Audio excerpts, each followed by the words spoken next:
2 రోజుల అసెంబ్లీ సమావేశాలు అధికారులతో సమీక్షల్లో పాల్గొనగానే ఉప ముఖ్యమంత్రిగా ఉన్న జనసేన అధ్యక్షుడికి ఆరోగ్యం పోయింది. ఫీవరు, అనారోగ్య సమస్యలు అంటూ ఆయన మంగళగిరిలోని జనసేన పార్టీ కార్యాలయంలో ఇల్లులాగా చేసుకున్నారు కదా, అక్కడికే పరిమితమయ్యారు. కీలకమైన అసెంబ్లీ సమావేశాల వైపు వెళ్ళలేదు. అండ్ నిన్న మెగా డిఎస్సి అని చెప్పి ఒక కార్యక్రమాన్ని నిర్వహించారు కదా, గౌరవ ముఖ్యమంత్రి గారు లోకేష్ గారు వీళ్ళు ఉన్నారు. ఆ కార్యక్రమానికి కూడా హాజరు కాలేకపోయారు. ఈ క్రమంలో తాజాగా జనసేన పార్టీ నుంచి ఒక ప్రకటన వచ్చింది.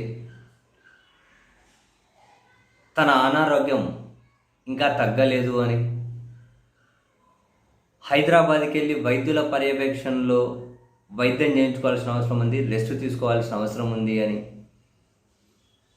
సో ఈరోజు మంగళగిరి నుంచి హైదరాబాద్కు షిఫ్ట్ చేస్తూ ఉన్నాం అంటే తను వెళ్ళబోతున్నారు అని జనసేన పార్టీ నుంచి ప్రకటన వచ్చింది. వైరల్ ఫీవర్ ఫుల్గా ఉంది, విపరీతంగా దగ్గు వస్తుంది అని వాళ్ళ అఫీషియల్ ప్రకటనలో కూడా ఈ అంశాలు మెన్షన్ చేసి ఉన్నారు. సో మంగళగిరి నుంచి హైదరాబాద్కి ఈరోజు వీలైతే ఆయన సొంత వాహనంలో కానీ లేదంటే గన్నవరం నుంచి ప్రత్యేక హెలికాప్టర్లో కానీ హైదరాబాద్ వెళ్ళి అక్కడ వైద్యం చేయించుకుంటారు. తాను త్వరగా కోలుకోవాలి అని చెప్పి నారా లోకేష్ గారు కూడా ఒక ట్వీట్ చేశారు.